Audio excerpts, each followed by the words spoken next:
потребителя, я имею в виду читателя. Итак, почему smart? На самом деле очень емкое такое слово, которое много всего в себя вмещает и с точки зрения своего перевода, и с точки зрения, как вы знаете, там, менеджмента. Но что мы сюда заложили? Были ли заложены, наверное, не наверное, а 3 основные тренды, которые были даже не в России, а вообще в мире на тот период. Это у нас с вами был 2018 год. Мы открыли библиотеку в 2018 году. Вот только открыли двери. Это современные технологии. Это опять, помните, о чем я говорила, что библиотека, мы хотели, чтобы абсолютно билась с теми стереотипами, которые есть в обществе. Поэтому были внедрены технологии. Если мы говорим о библиотеке как о такой мекке культурной, я бы сказала, даже образовательной в какой-то части. Здесь, конечно же, очень хорошо зашли навыки 21 века. Это сегодня говорят очень много о софт-скиллах, о том же эмоциональном интеллекте, очень много. В тот период, ну, наверное, только в бизнес-школе Сколково очень много говорили, ну и вообще на мировых площадках, особенно об этом, может быть, кто-то из вас знает, было заявлено на экономическом форуме. И поэтому мы поняли, что к нам сюда эта тема очень хорошо зайдет, тем более мы находимся в районе Крылатская в Москве, где на самом деле еще рядышком с нами несколько таких технологичных еще компаний. И скажу так, очень мотивированные и очень осознанные родители и платежеспособные, которые бы, ну, смогли бы, мы же понимали, мы не просто, да, сейчас придумаем, вот есть тренд, а мы его давайте внедрим в библиотеку. Мы же должны были это сделать так, чтобы это нашло отклик у людей. Поэтому, как, ну, я скажу еще об этом, могу сейчас сказать, конечно, эта история очень нашла отклик у наших конечных потребителей, у наших читателей, у посетителей, и до сих пор мы очень даже неплохо держимся на плаву именно благодаря этой истории. И, конечно же, еще один тренд lifelong learning, это тема непрерывного образования, это история, которую мы трубим, в общем-то, во всеуслышание, потому что это та история, которая именно сегодня получила просто колоссальный и имеет колоссальное влияние, и все об этом говорят. Если мы с вами сами не будем себя апгрейдить постоянно, не приучим детей учиться постоянно, учиться и получать эти знания, то фактически мы будем неуспешными в эту историю во времена цифровой экономики. Возле каждого, я не хочу повторять слайд, вы видите его, но тем не менее давайте тогда быстренько пробегусь. Если мы говорим по поводу технологий, у нас помимо виртуальной, дополненной реальности, смешанной, у нас есть и так называемые РФИДы, вы знаете наверняка хорошо эту историю, это как раз те радиочастотные метки, которые позволяют нам полностью автоматизировать всю историю в нашей библиотеке. Я сожалею, что сегодня нет возможности у нашего генерального директора библиотек Запада Москвы Ольги Орловой присоединиться, потому что она просто перфектно знает всю эту историю, и она настаивала на том, чтобы РФИДы обязательно были. И мы видим, насколько это удобно, потому что зарфидированный фонд, с ним очень удобно работать и сотрудникам, а самое главное, это безмерно удобно непосредственно самим людям, потому что вы можете прийти и взять книги, которые вам интересны, они здесь фактически в открытом доступе, это специально сделано для пользователей. Вы можете взять те книги, которые вам нужны, поднести их к терминалу, к этому, который, естественно, связан с самовыдачей, тоже все это RFID-системы, и получить эти книги, либо их просто списать, даже не привлекая к этому библиотекаря. И у нас вмонтирован во входную зону круглосуточный книгоприемник. Если, например, вы, ну, например, очень много работаете, или не смогли вовремя принести книгу, или стесняетесь, например, что вы там задолжали эту книгу, вы можете просто прийти даже ночью, положить в книгоприемник книги, и автоматически система с вас эти книги спишет. Это безумно удобно. Эта история есть во многих европейских библиотеках. И вот к большой нашей радости внедрена и в библиотеку имени Анны Ахматовой. Если говорить по поводу навыков 21 века, истории непрерывного образования, у нас в библиотеке действует порядка 30 направлений, как раз связаны с этими софт-скиллами. Мы на постоянной основе прокачиваем людей, особенно детей в этих направлениях. И, конечно же, здесь нам помогают наши партнеры. Партнеров мы выбирали очень тщательно, потому что мы хотели, смотрите, не просто тренды внедрить, мировые тренды внедрить в библиотеку, чтобы они совпали, да, с какими-то библиотечными историями. Мы хотели, чтобы это было очень качественно. Поэтому мы подбирали партнеров таким образом, чтобы они оказали эту услугу на высшем уровне, и родители, как я вам сказала, немножко их описав, которые здесь проживают, и люди, которые здесь проживают, они, конечно, очень высоко оценили эти все кружки и направления, поскольку люди в этом понимают, они разбираются, делает эта компания вот такая или какой-то Вася Пупкин на коленках что-то пытается там детям рассказать. Сегодня очень высокая конкуренция. И среди вот этих кружков, так называемого топ-образования, и вообще сегодня самое главное – это, конечно, внимание людей, клиентов, в нашем случае читателей, посетителей. И, конечно, нам приходится держать высокую планку для того, чтобы люди приходили к нам. И с точки зрения кружков, потому что это постоянный человекопоток, потому что это очень лояльная аудитория, и дети, которые приходят на занятия, взрослые, они, конечно, без книг потом не уходят. Но здесь еще есть очень важный момент, потому что помимо таких регулярных занятий мы проводим, и это тоже было у нас стратегически запланировано в нашей концепции продвижения, мы проводим крупные мероприятия. И как раз самое первое крупное мероприятие мы провели на открытии библиотеки, когда библиотеку посетило 1500 человек. Мы хотели показать вам фильм, но, к сожалению, технически поняли с коллегами, что это будет сделать сложно, но тем не менее на YouTube-канале смарт-библиотеки вы можете увидеть это видео, и не только его. И мы показали и партнерам, насколько мы крутые, скажем так, они поверили в нас, что мы не просто обещаем сделать библиотеку посещаемой, мы можем это в реалии сделать, и люди были в восторге, они увидели новые локации, они увидели, какие мы предлагаем разные направления в библиотеке, и получилось так, мы показали библиотеку шикарно людям, которые ждали ее открытия, а партнеры убедились в том, что мы, как библиотека, очень надежные партнеры. И теперь, когда мы проводим мероприятия, мы проводили их, естественно, до пандемии, в пандемию мы тоже, как и вы, были закрыты, мы проводили их регулярно, мы делали фестивали, и еще пока ни один фестиваль, который мы большой готовили, не собирал менее 1000 человек. У нас на площадке, площадка большая, почти 2500 квадратных метров, поэтому мы можем вместить, в общем-то, всех. Хочу еще сказать один тренд, его здесь нет на презентации, но мы его начали потихонечку внедрять, когда начали обрастать теми самыми нужными связями, партнерами. Это тренд счастья. Поэтому у нас, например, мы провели еще один фестиваль большой, кстати, этот проект стал победителем нашего всероссийского конкурса, который организовывает Министерство культуры Российской Федерации, это продвижение, и мы стали лучшей пиар-акцией в стране. Это проект «Смарт Мама», и мы как раз делали его не про то, что мама должна очень много всего и всем, и все успевать, должна быть такой многоделкой. И так мы все мамы много делаем. Это был как раз история про счастье мам, и у нас были приглашены и HR-щики, и блогеры-миллионники тогда.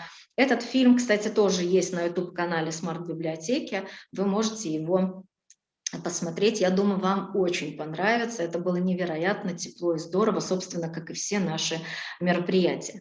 Теперь по поводу пространства. Я вам сказала в самом начале об этом, потому что если бы не было таких крутых локаций, таких продуманных локаций, очень сложно было бы реализовать все наши задумки по внедрению новых смыслов в библиотеке.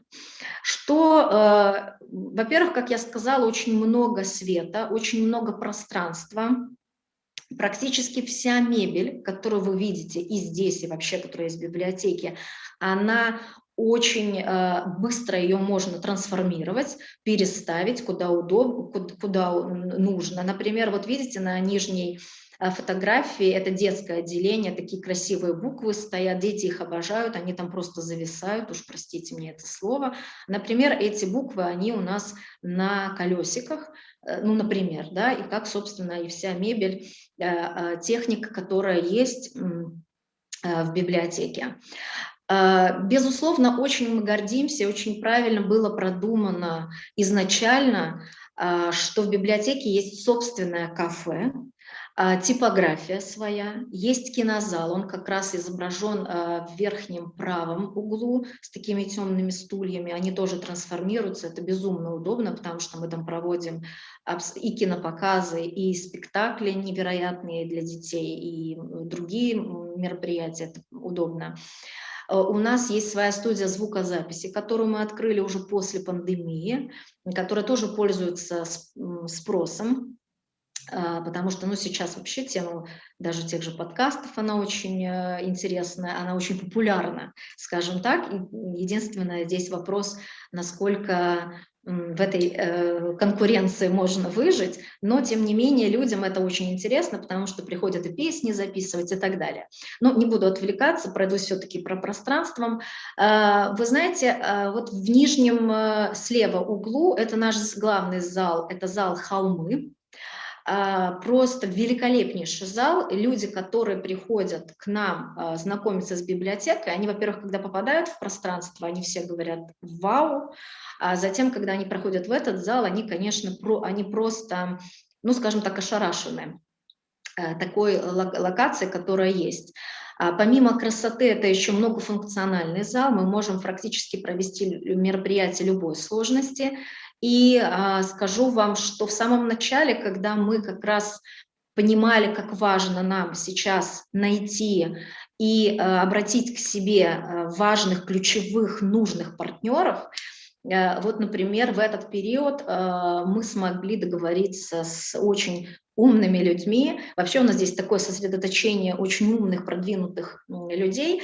Это такие технари. Но мы провели, например, несколько хакатонов, в том числе ночью работала библиотека, потому что люди разрабатывали там такое технологичное решение, если я не ошибаюсь, для одного крупного банка.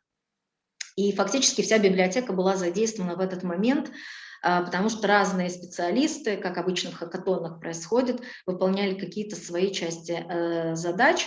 Но здесь, смотрите, очень важный момент. Вот эти люди все, которые никогда до этого, потому что с ними лично общалась я, мои коллеги, не приходили в библиотеку и, наверное, бы не пришли, они, конечно, знаете, тоже были в такой истории «вау». И более того, они потом, знаете, это же как сарафанное радио, они потом дальше понесли всю эту историю в люди, в массы, и мы, конечно, благодаря этому партнерству, благодаря тому, что, повторюсь, на начальном этапе мы обросли очень нужными, важными, стратегическими, в том числе, партнерами, мы получили колоссальный пиар.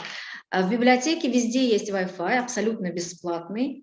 Прийти в библиотеку, я думаю, как и у вас, можно абсолютно каждому человеку, главное соблюдать какие-то элементарные правила поведения. Сегодня у нас единый читательский билет, который, ну, в принципе, работает по всей Москве. Вы можете получить книги в одной библиотеке, а сдать их в другой. Но могу сказать, что еще до введения этого единого читательского билета такая система уже была внедрена в библиотеках Запада Москвы, чем коллеги мои занимались несколько лет. И вся эта история вот наша единого, да, такого потребления на западе Москвы, ну, вы, думаю, понимаете, что я имею в виду под потреблением, она очень хорошо работала. И такая технологичность, она присутствовала на Западе еще и до появления смарт-библиотеки, но теперь это, конечно, уже такой центр. технологичный.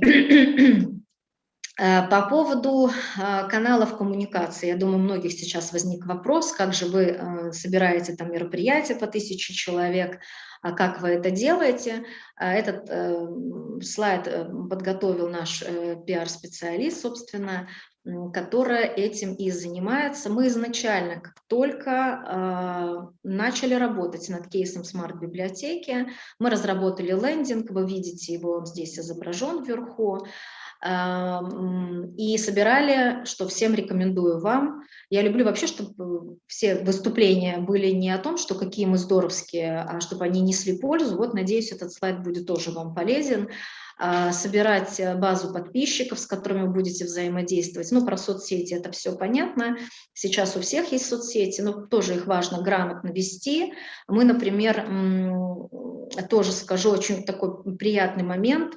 Когда мы проводили фестиваль Smart Mama, мы с коллегами провели в рамках этого фестиваля еще и первый в истории библиотек GIF, такой, ну, все тоже люди продвинутые, вы знаете, о чем я говорю.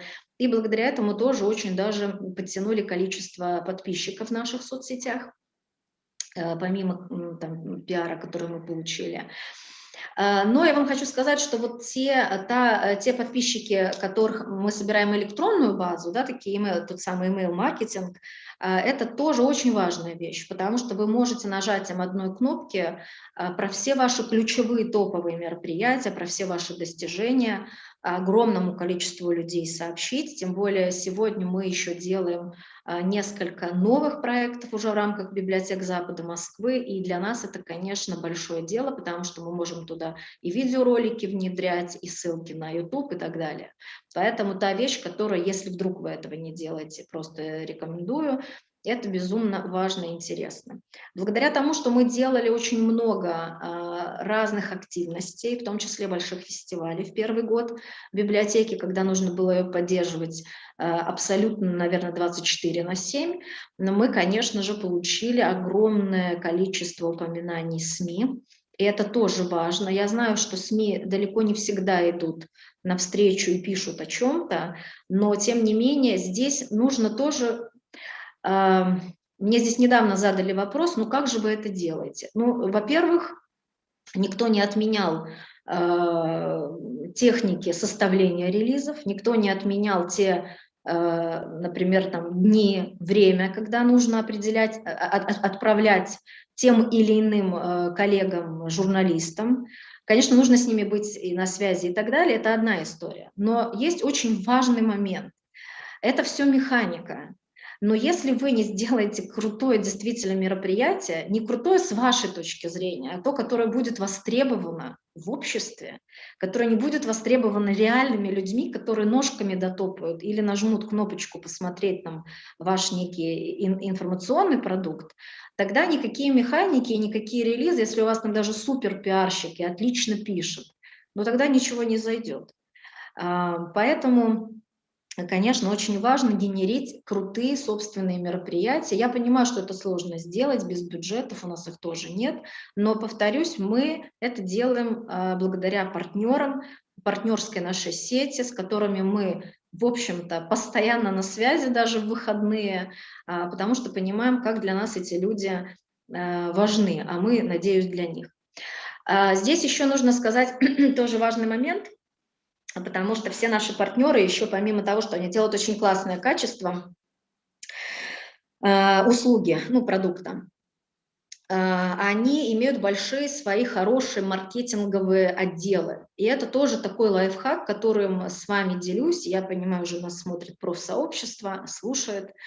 Это очень важно, потому что у нас нет возможности с вами, я в этом уверена, что у вас такая же ситуация, например, сделать для каждой библиотеки какой-нибудь более-менее нормальный отдел маркетинга и пиар. У нас он один на всю ЦБС, но когда мы реализовывали кейс смарт-библиотеки, отдел практически постоянно занимался, вот, например, первые 2 года занимался исключительно смарт-библиотекой.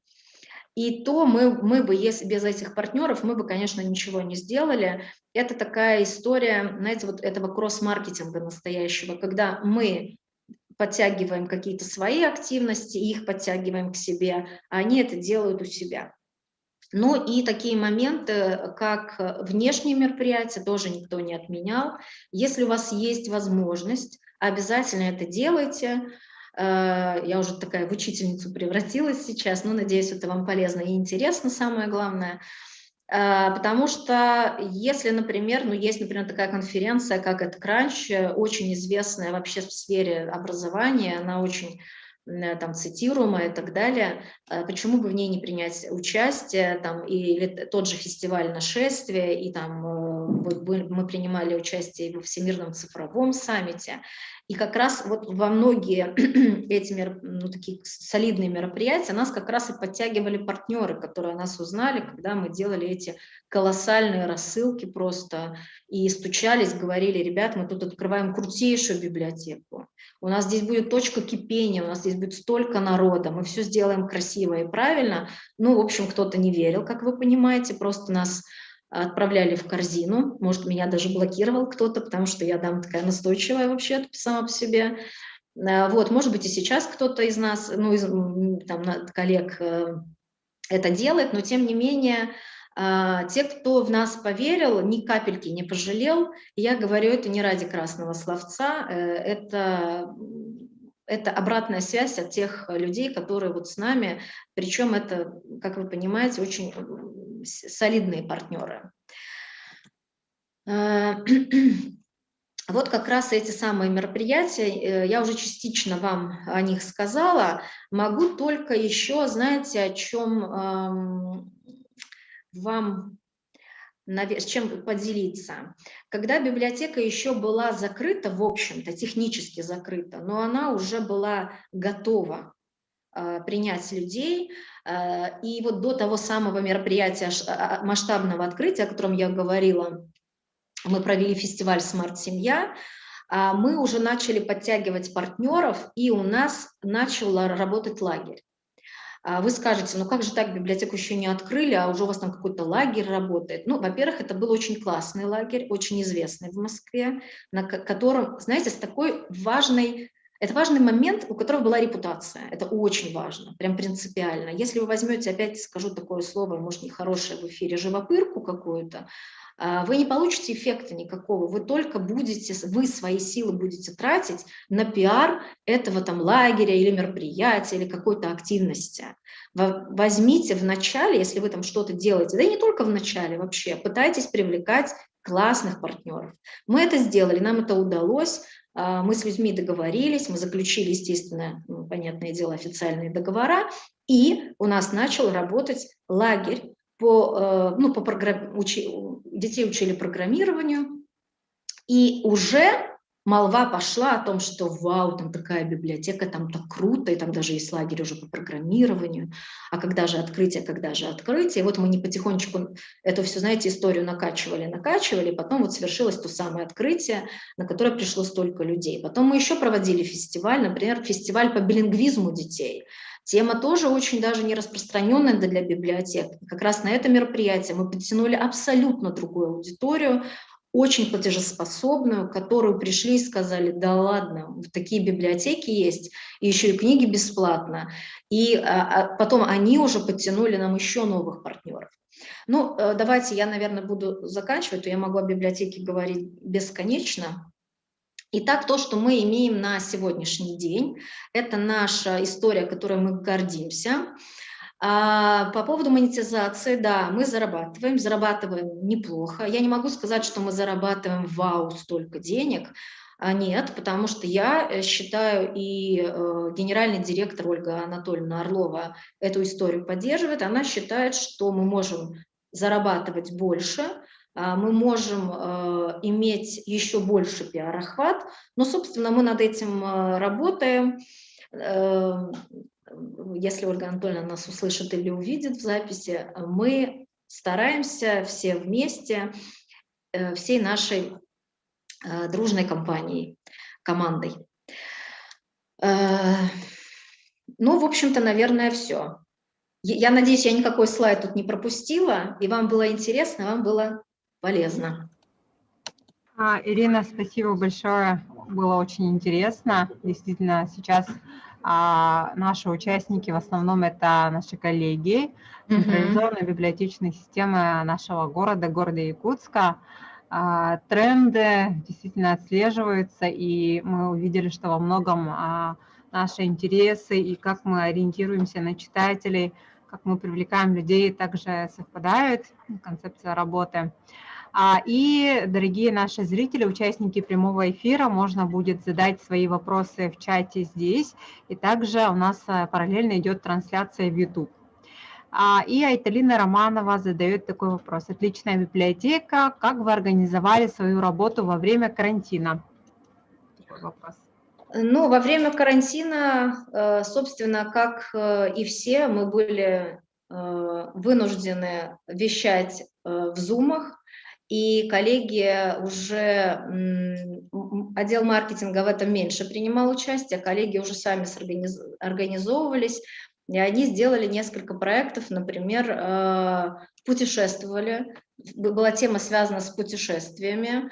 Кстати, пандемия подтолкнула нас развивать как раз YouTube-канал смарт-библиотеки. Сегодня мы уже, скажем так, после пандемии развиваем активно, собственно, библиотеки Запада Москвы, и мы запустили такой вообще нестандартный для библиотек проект, как «Антихрупкие».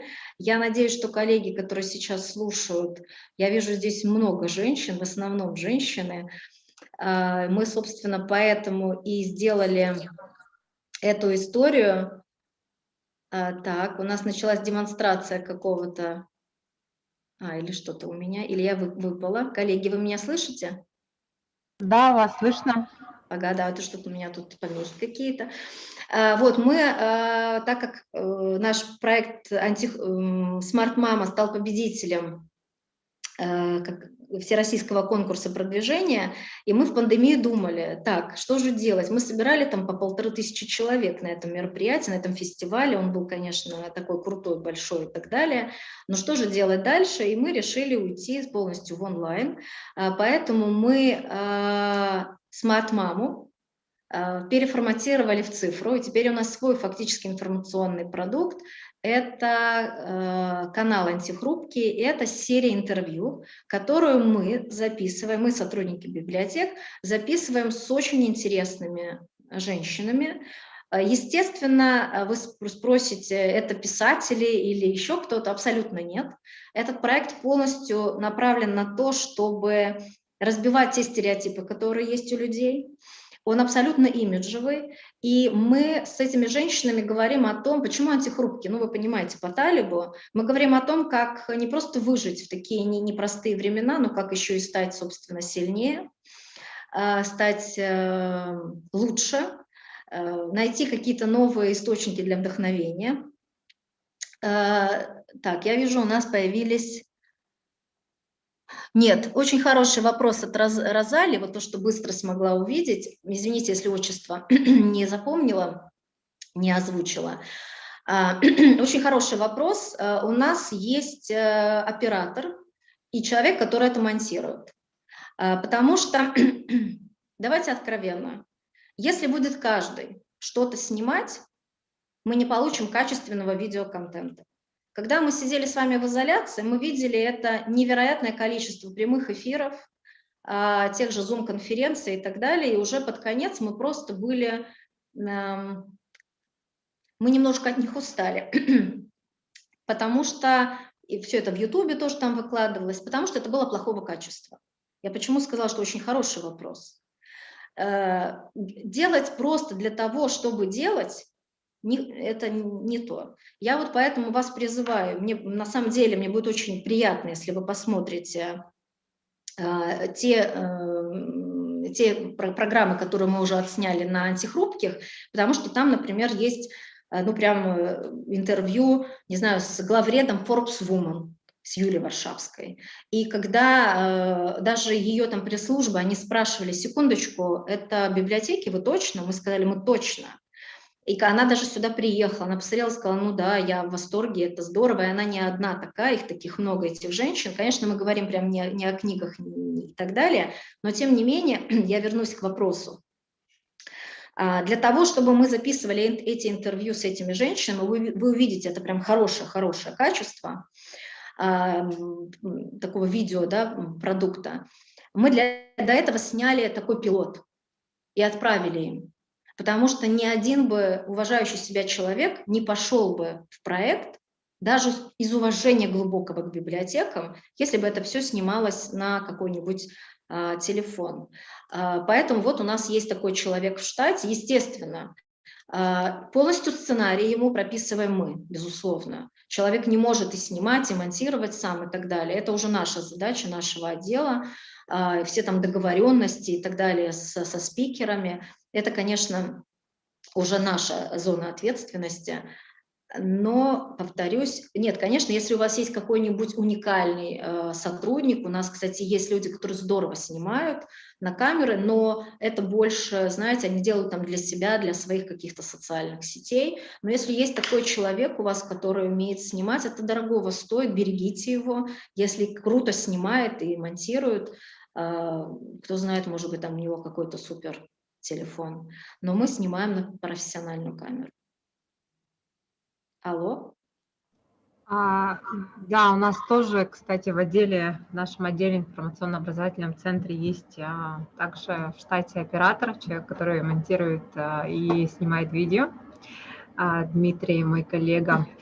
И вот, да, хотелось отметить то, что во время карантина многие организации начали очень активно работать с контентом и в YouTube, и сайты свои развивать, социальные сети. У нас также перестройка именно работы была и ориентирована, перестроена под формат онлайн. Вот, и еще у нас поступают вопросы. Можно ли у вас пройти стажировку? Вопрос. А кто вопрос задает? Студент? Айталина Романова, коллега. Ну, стажировку можно, главное, чтобы было для этого место, и у вас ваше желание. И знаете, я на самом деле считаю, что сегодня такие времена, когда очень сложно сказать, кто лучше.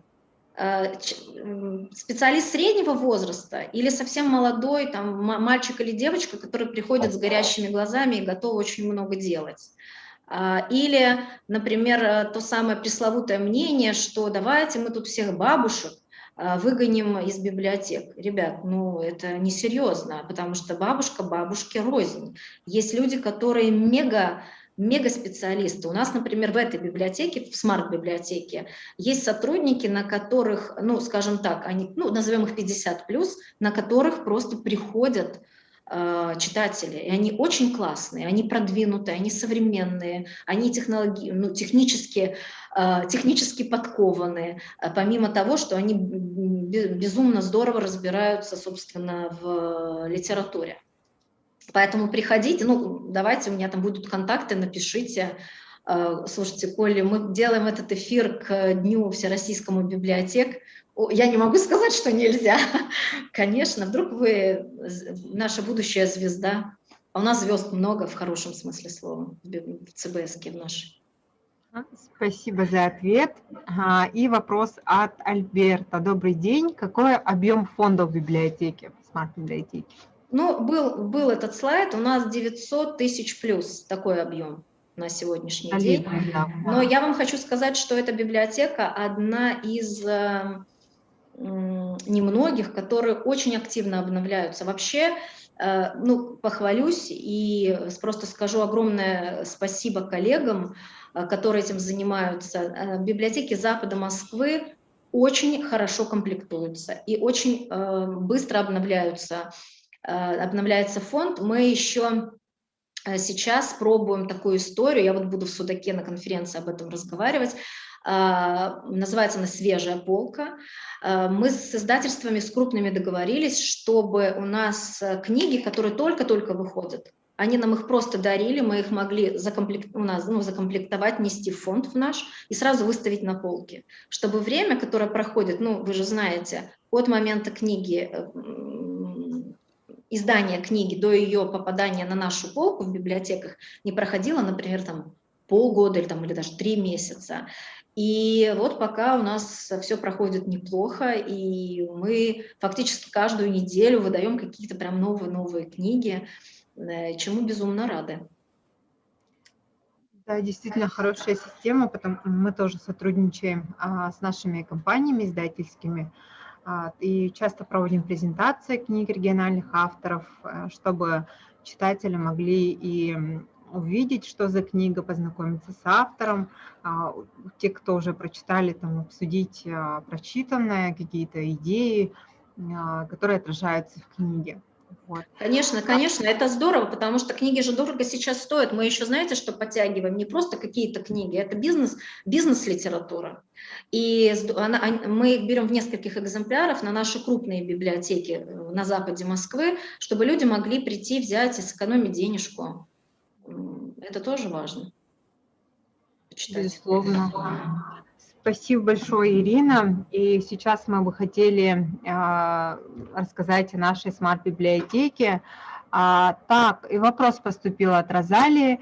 Вы сотрудничаете с библиотеками в других странах? Ой, Розалия, вы просто невероятный человек. Спасибо вам снова. Я так понимаю, вы же тот же вопрос задавали предыдущий. Спасибо. Да, мы запустили еще один проект, и тоже пандемия нас подтолкнула к этому. Это проект «Библиум Мир». И мы уже со многими библиотеками законтачились, и даже вам такое слово жаргонное, уж ладно, в понедельник можно. И например, и так получилось, что мы, например, взяли вообще эксклюзивное интервью у Гюнтера Босса, это руководитель франкфуртской книжной ярмарки. Вот, и что? Юрган, я Гюнтер сказала, Юрган, ну ничего, понедельник, может так, у нас уже тут что-то тут приходит. Ладно, меня коллеги поправили, говорит, Ирин, ты уже это заговорилась? Ты нет, не ошибайся. Вот, и мы, конечно, долго вели переписку, но тем не менее мы получили это интервью. У нас уже тоже на нашем, можно посмотреть сайте библиотек Запада Москвы, можете посмотреть там в соцсетях. Коллеги все это вовремя выкладывают. Мы с невероятными коллегами законтачились, опять такое же слово, из библиотеки Оди, в которой мы, кстати, были, приезжали мы туда. Это, конечно, библиотека тоже вау. Но, как вы сказали, что много видите пересечений с нами, так мы увидели много пересечений тоже, когда приехали в Оди. Единственное, радовались, что мы открылись раньше, чем они. Вот, ну и они прям такой уровень у них прям глобальный, но мы городские, да, такие библиотеки районные. Вот, так что да, ждите новых интервью с другими библиотеками. Мы прям надеемся еще заполучить одну очень классную библиотеку. Они пока так, мы в долгой переписке, но ничего, заполучим. Да, как раз вот с библиотекой Оди у нас был также прямой эфир совместный, проводили экскурсию. Наша землячка из Якутии, она как читатель прошлась по всему зданию, рассказала, как работает. Действительно удивительная библиотека, очень красивая, креативная. И также мы открыли проект «Библиотеки мира». В рамках этого проекта встречаемся с коллективами библиотек со всего мира, так как у нас также в отделе есть коллеги, которые владеют английским языком и преподают курсы разговорные для путешественников, для детей. И тоже здесь очень здорово видеть, что в таком русле едином мы почти работаем. И, наверное, в конце нашей встречи мы расскажем вкратце о нашей смарт-библиотеке. Запускаю нашу демонстрацию экрана. Так, и хотелось бы начать с того, что наша смарт-библиотека относится к централизованной библиотечной системе города Якутска. Всего филиалов 18 в городе, в нашей ЦБС, и смарт-библиотека является одним из филиалов. И хотелось бы показать наше мероприятие и сказать то, что библиотека у нас открылась в октябре 2019 года. 2 года работаем почти, и она расположена в новом 203 микрорайоне. И вы, Ирина, рассказали как раз о портрете жителя Западного округа, про родителей, то, что они очень современные, продвинутые, у них есть запрос на то, чтобы развивать своих детей, отдавать в кружки. И также это можно заметить в нашем 203 микрорайоне. Также родители и взрослые очень ориентированы на получение каких-то дополнительных знаний, которые наша смарт-библиотека предоставляет. И, кстати, про орфит-метки сейчас немножко расскажу. Вы видите наши читательские билеты, и у нас также эта система работает, но, правда, не круглосуточно, как у вас. Но мне очень понравилась эта идея, что можно сдать в любое время суток, даже там ночью, оставить свои книги. Вот.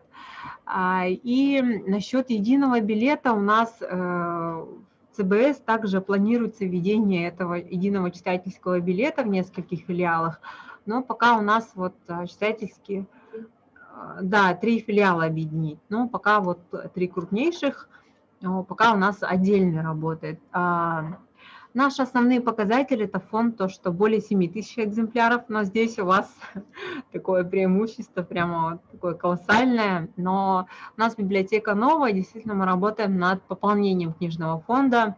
И, как и вы, мы тоже знаем, что с отдела комплектации к нам книга не быстро доходит, но над этим также коллеги из других отделов работают. Пользователей более 7000 у нас, и посещений более 50 тысяч, и книговыдача примерно такая же, это более 58 тысяч. И смарт-библиотека у нас представлена по концепции также как место для чтения, творчества и развития. И 2.0.3 означает 2.0 – это нового поколения, и 3 – это 3 возраста – детство, юношество и взрослые люди. Вот. Центры библиотечных услуг у нас в этом отделе работают непосредственно библиотекари, которые проводят такие разные мероприятия, книжные выставки, виртуальные выставки сейчас, обслуживают читальные залы, детские, взрослые, абонемент, работают в подростковой зоне, игротеки. И вот наши фотографии с открытия, мы, конечно, работаем и с властными структурами, государственными организациями нашей республики и города Якутска. И это наш абонемент, коллеги работают в детском зале. У нас читательский билет оформляется, и по нему свободный доступ на все мероприятия. То есть у нас вот коммерческая пока нотка внедряется, но пока не так активно. И в основном мероприятия бесплатные, но также мы работаем с партнерами, которые также, кстати, проводят курсы по эмоциональному интеллекту, которые очень востребованы в нашей библиотеке, но у нас в связи с ограничениями пока все мероприятия приостановлены и в онлайн-формате. В онлайн-формате в основном работа у нас проводится. Так, и информационно-образовательный центр, в котором работаю я и мои коллеги, проводит курсы по подготовке к школе, по постановке якутских звуков речи, английский для детей, для взрослых, курсы по публичным выступлениям, также книжные клубы на английском языке и на якутском, и на русском. Это у нас представлена комната библионяни. Кстати, Ирина, был вопрос про то, сколько стоит у вас, например, посещение комнаты библионяни. Мы знаем, что у вас есть такая, по-моему, услуга, когда можно оставить ребенка и пойти, допустим, на мероприятие.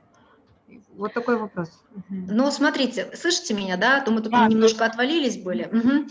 Смотрите, ну там стоимость около 300 рублей час, но зависит это еще от того, есть у вас абонемент, например, или нет. Если у вас есть абонемент, тогда стоимость часа будет дешевле, в зависимости от того, какой абонемент. Хорошо, ясно. Ну, в принципе, как, ну, рыночные цены, получается, на... Конечно, да. Я же сказала сразу, что мы стараемся в рынке работать. Понятно. В рынке, да. В этом смысле, наверное, многим коллегам это не совсем понятно, потому что, ну, вот то, о чем я говорила, что библиотека – это все-таки не совсем бизнес-структура. Но я с этим согласна, но убеждена в том, что, тем не менее, бизнес-процессы обязательно нужно внедрять в современную библиотеку, иначе мы в конкуренции в этой просто не выживем за внимание людей и за их деньги в том числе. Безусловно, мне кажется, коммерческая составляющая может быть и уже должна быть, потому что ну, у каждого предприятия есть уже такой план каких-то привлечения внебюджетных средств на дальнейшую закупку оборудования, содержание чего-то. Например, у нас арендуются также площади, то есть какие-то залы можно арендовать частным лицам, нашим партнерам для проведения каких-то мероприятий. Главное, чтобы их цели, концепции совпадали с нашей смарт-библиотекой. То есть это развитие непрерывного образования. Вот. Поэтому я думаю, что это очень даже нормально и адекватно, то, что есть коммерческая составляющая в современных библиотеках. Ну, конечно, но здесь дело не только в монетизации, дело не только в этом, дело еще и в, собственно, ну, если так коротко сказать, и в отношении людей, которые работают в библиотеке. Потому что если человек сидит и считает, что он просто работает в учреждении культуры, и он просто должен прийти и отсидеть время свое, как иногда это было раньше. Ну, давайте откровенно, были люди, которые приходят в библиотеку отсидеться. В смарт-библиотеку, да и вообще в библиотеке Запада Москвы прийти отсидеться не получится. Это не наша история. Люди приходят и работают. Работают, понимая, что есть не просто мероприятие, которое нужно сделать для галочки. Его, например, нужно сделать классно. Его изначально нужно правильно продумать, чтобы оно не было ну, прям вообще никакущим, потому что изначально идея плохая, на него не придут. Ну и так далее. И это начиная, не знаю, там от коммуникации с читателями и заканчивая какими-то, опять-таки, там более крупными историями. Я еще и об этом. Да, тоже интересная идея. Я думаю, что она будет распространяться в других библиотеках, потому что ну, это современные тенденции и ориентирование библиотек, учреждений в том, чтобы повышать эффективность каждого сотрудника. Вот. И далее я бы хотела рассказать о нашем культурном центре. То есть у нас в смарт-библиотеке функционирует 4 отдела, и культурный центр у нас проводит также курсы для детей и для взрослых по обучению игре на хомусе, на варгане, по изучению фольклора якутского. Также есть Smart Music курсы, курсы по музыкальным основам музыки, курсы по актерскому мастерству и изобразительного искусства. Также недавно у нас был внедрен дизайнерский курс по проектированию своей квартиры. Это тоже очень популярный был курс. И рубрики в YouTube у нас выпускаются на якутском языке. Тут написано «Агора Ю», «Бюгэ-Югэ», которые относятся к фольклору якутского народа, «Время поэзии», где приглашенные гости, дети и взрослые читают стихи. Все о театре и разборки, такое боевое название, но разборки музыкальные, когда разбирают музыкальные произведения. Вот. Дети взрослые обожают эти курсы по основам музыки, также проходят в рамках проекта «Встречаемся смарт-встречи» с актерами. Может, слышали про феномен якутского кино, очень популярным становится у нас и массовым просмотр, обсуждение, участие даже в съемках якутских фильмов. Вот. Смарт-лаборатория у нас проводит также курсы по 3D-моделированию, по программированию, по компьютерной графике, мобильная грамотность для пенсионеров, очень популярный курс, и защита от интернет-мошенников. То есть то, что востребовано, и с партнерами совместно все это реализуется. Вот. И большое количество проектов, и также работаем подключаемся к всемирным акциям, Библионочь, все библиотеки работают в этот день. Есть у нас собственные проекты, есть какие-то сетевые, встречаемся в Smart, онлайн-школа финансовой грамотности, библиотеки мира, о которых я говорила, образовательный курс «Работа мечты» для выпускников. Это проект «Гид по образованию», подкаст «17-я страница», библиотечный подкаст, различные акции у нас проводятся. И хотелось бы отметить, примечательно то, что наши акции и проекты, которые были задуманы как смартовские, они становятся сетевыми. И многие наши филиалы начинают также работать по этим проектам, подключаться, включать своих партнеров и ресурсы. Мы считаем, что это очень здорово. Это я в шляпе колдуньи, когда у нас был акция «Всемирная ночь Гарри Поттера», которая сейчас перенесена, и также благотворительная акция «Это умный подарок», «Добрый портфель», который проводится, и наши читатели очень активно в них участвуют. Вот. Если коротко о нашей смарт-библиотеке, вот так можно рассказать. Кстати, я вот посмотрела, у нас также примерно 7 тысяч подписчиков в различных соцсетях. Конечно, основной поток информации у нас транслируется через Инстаграм. 6800 у нас подписчиков, по-моему. А также у нас есть аккаунты в Твиттере, в Телеграме, мессенджер WhatsApp и дневники ЕКТ. То есть это на местном портале якутском. Мы формируем подборку новостей, анонс событий. И вот что мы хотели сегодня рассказать также о нашей смарт-библиотеке. Были очень рады с вами познакомиться, услышать концепцию смарт-библиотеки, действительно тренды эмоционального интеллекта, ориентиры к тому, что человек должен был быть счастлив, и, например, что мама не обязана. У нас, кстати, смарт-мама, мамочки также очень активно участвуют в наших мероприятиях и сами проводят. И действительно идея того, что мамы не должны все делать идеально и быть во всем на пятерку, также отслеживается этот тренд и в наших каких-то мероприятиях. К 8 марта у нас был такой хороший большой фестиваль, и цифра у нас примерно 500-700 бывает по массовости, иногда бывает прям до 1000. Вот. Очень рады были пообщаться. Ирина, спасибо большое за рассказ о концепции. Кто-то уже планирует к вам на стажировку. Добро пожаловать. Будем рады с вами еще встретиться и проводить совместные мероприятия. Хорошо, давайте. Мы всегда рады помогать, всегда рады включаться. Мы рады, что наш опыт кому-то полезен, кому-то интересен. Мне кажется, может быть, я ошибаюсь, что как раз наш опыт и где-то помог вам на старте. Нам-то не на кого было равняться, а вам уже было на кого. Вот, поэтому вы большие молодцы, конечно, здорово. Я, кстати, по поводу 7000, это не соцсети, я имела в виду как раз это та база электронных адресов, которая у нас есть, на которую мы рассылаем, собственно, нашу рассылку, но стараемся людей не спамить. Я еще раз поздравляю с прошедшим праздником всех, и как раз, если у вас будет время, я надеюсь, вы его найдете, посмотрите как раз интервью с нашим генеральным директором, которое вышло непосредственно на канале «Антихрупкие» в Ютубе. Картинка и звук пропали, Ирина.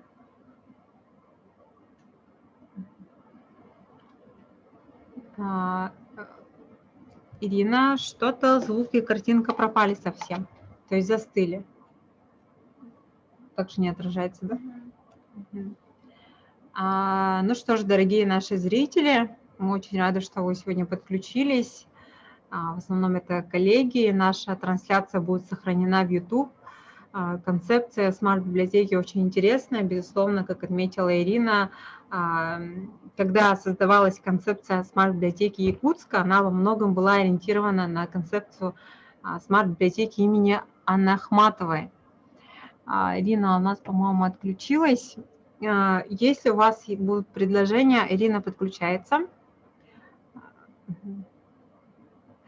Ирина, мы вас видим, а звука нет. Звука еще нет.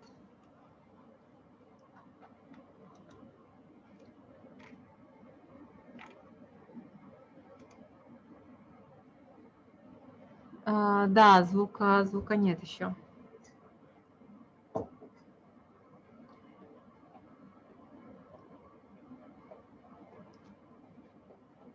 Мгм. Отражается, что подключается звук, но пока не подключается. Пишут участники эфира, спасибо за эфир.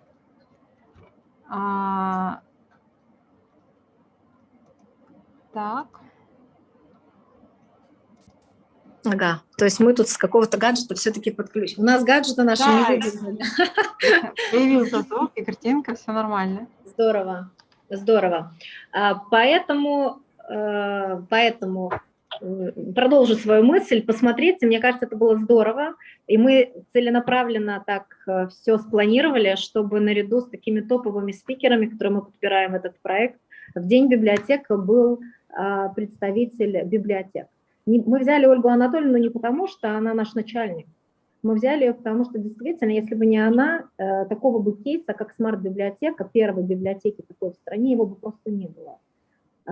Поэтому, знаете, интервью получилось очень душевное и очень, я думаю, полезное для людей, которые хотят прийти вообще работать в библиотеке. Библиотеки современные.